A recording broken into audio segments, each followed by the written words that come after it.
Whoa. Whoa. Nick Foles. Nick Foles? 4 years. Let me get this right.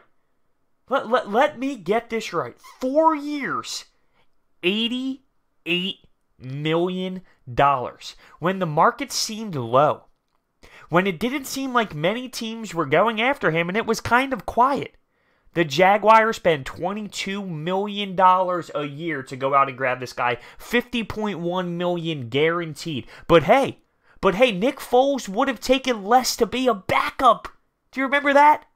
Nick Foles would take less just to be a backup. Because he loves Philly. Because he loves the Eagles. Money talks. And I've been saying that since the Bryce Harper sweepstakes to everybody who thought it wouldn't get done. Money talks. You don't take less, really. You don't. This is astonishing. It really is. I am kind of stunned to see it this high. Like I said, the Jags seem like the real option, the only legit option out there. Did they overspend? I mean, maybe. It seems like everyone's throwing money all around right now. You have Washington spending ridiculous amount of money for Collins. You have the Raiders not only paying for Antonio Brown, but picking up offensive linemen for $66 million. I'm blown away with all this money that I'm seeing. And for the Jags to go out and grab Nick Foles for $88 million, it blows my mind. Now, listen, we all know what he's done and what he's capable of doing. Will he be able to do what he did here in Philadelphia, in Jacksonville? That I don't really know the answer to. Of course, I'll be rooting for him, but I don't care about him. I'm someone who turns the page. This has been a topic in Philadelphia sports radio for, a little bit of the offseason right after everything calmed down with the Wentz and Nick Foles debate. It's, are you rooting for him? Or once he's off the Eagles, do you not care anymore? And to be honest with you, of course I want him to do well, but I don't really care.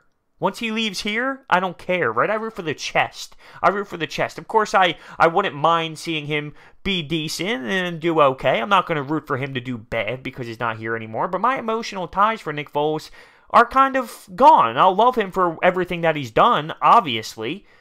But for the praise that I know that he gets, I'm not to that extreme with it. I'm really not. It kind of baffles me that it's this high. And $50.1 million guaranteed. That's astonishing. Good for you, Nick Foles. That's what happens when you win the Super Bowl. It's just so surprising to me because of the market. It really didn't seem like there were many other opportunities. I'm curious to see if this was a situation with the Jaguars where they were kind of battling themselves, trying to outbid themselves, sort of like what the Phillies were trying to not do with Scott Boras and Bryce Harper. I'm curious if the Jaguars got stuck in that predicament where it's, okay, let's go a little heftier just to make sure we get this damn guy. But it didn't seem from the outside that there were that many options and that many teams really trying to pressure to go get Nick Foles. Maybe there was, and I'm not too sure of it, but it didn't seem it from the outside looking in. And the tweets are just getting hammered in right now. This is crazy. See, the Eagles fans right now on Twitter are saying, best of luck, we miss you, you're the greatest, and I don't have that tie. Does that make me a horrible person? I understand he brought this city the first Super Bowl ever, but he's not here anymore. What do I care about now? Winning championships and having the Eagles be successful.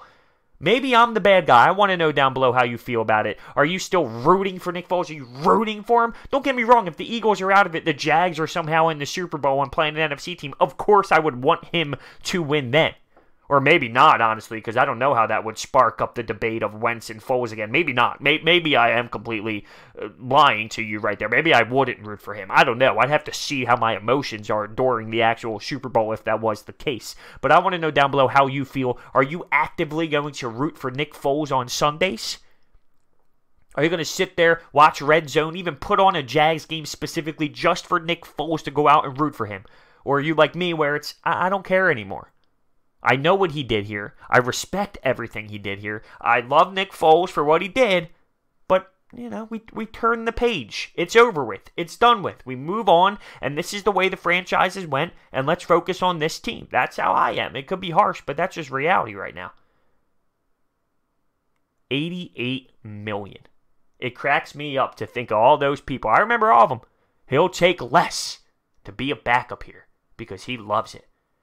Yeah? What would you do for $88 million compared to 6 or 5 that we'd have to restructure his contract for after he had the $20 million option? It's remarkable, though. Good for him. That is a lot of money. That is not playing around. And on top of that, I know it's Jacksonville, and when it comes to, a football city, not really that great. But you're living in Florida. You're living in Florida, bro. That's great. It's a great atmosphere to go to when it comes to outside the football thing. And structure-wise of the team, they don't have a bad defense at all. Could they use some weapons? Yeah, maybe. Did Blake Bortles stink, and that was a factor why they weren't as good as they possibly could have been? That's definitely realistic. It's a total upgrade. It's not like he's going to a bad team either. It's not. But it is an upgrade at the quarterback position. Blake Bortles is atrocious, and you're getting a guy who clearly has done some things in this league. I'm just curious how it's going to play out in the fact of, Doug Peterson and this offense and the way he was here. Is that going to translate? Obviously, it's a no-brainer. Hopefully, you would think that the Jags organization just watches the film of what Doug Peterson did and implement the RPOs. But how's that going to work with a back like Leonard Fournette? Leonard Fournette's a bang guy. Let's go lower the shoulder, attack guys. So I'm just curious to see how it plays out for him, but I don't care. I really don't care. I care about Carson Wentz. I care about the guy that we stuck with because it was the right move. It's funny because right there on my wall, I'm taking a look at the 4 newspapers here in Philadelphia, and I see them. I got the It's History with Nick Foles catching the Philly special. I have Nick Foles holding up on the Philadelphia Inquirer, at last, holding up the Super Bowl trophy. The other ones just have Jay Ajayi and Zach Ertz on there, but, I'm not trying to sound harsh here. I'm not trying to be mean or I'm a Carson Wentz guy, but I'm also a Nick Foles fan. I'm not a guy who's crushing him because of the debate. It's just funny that, these are the big moments, and I'm moved on. But it's one hell of a payday. And like I said, around the league, I'm just refreshing Twitter right now to see everyone's emotions. The league right now is on a whole nother level of spending a ridiculous amount of cash, and it's kind of mind-blowing. So where's all this money coming from? Is there no cap space anymore? These organizations are spending ruthless amount of money. Now, the quarterback position, I feel like, is worth it. Nick Foles, 20-something mil, it's a little on the heftier side, but that's what quarterbacks go for. Some of these Collins deals and some offensive linemen, 66 mil, and Antonio Brown pretty much almost paying $20 million for a playmaker receiver. I know he's one of the best, but that's so much money. Where's all this money coming from? I don't know. So, moral of the story, I need to know how you feel. I need to see if I'm the outlier here. Because I'm done with that part of it. I'll never forget it, but I'm done with that side of it. The chapter is over. We're on the next page. I'm not going out of my way to root for Nick Foles. Respect him. Not ready to do that yet. And, people forget, and I'm not here to rip him. What he did in the playoffs of the Super Bowl run was amazing. The 2 games before that, not so much. The 2 games earlier this year, not so great. The game against Chicago that he won, it was ugly. He did go down on a 4th quarter drive and win us the game, but it was really ugly, and a missed field goal did it. Now, he had big wins against Houston and big wins against LA. He did have big-time moments, but it wasn't all pretty. The defense stepped up. Even in the playoffs last year when we did win the Super Bowl, or 2 years ago, against the Falcons, our defense had to come up huge in a low-scoring affair and come up big in the red zone at the end of the ballgame. It wasn't all pretty. It wasn't all just beautiful football out of Nick Foles, and he was just Tom Brady. It wasn't always like that. There were lots of times where the defense had to step up, lots of times where other players here had to make plays. Just keep that in mind. Thank you so much for watching. I will see you next time. Go Birds. Go Birds.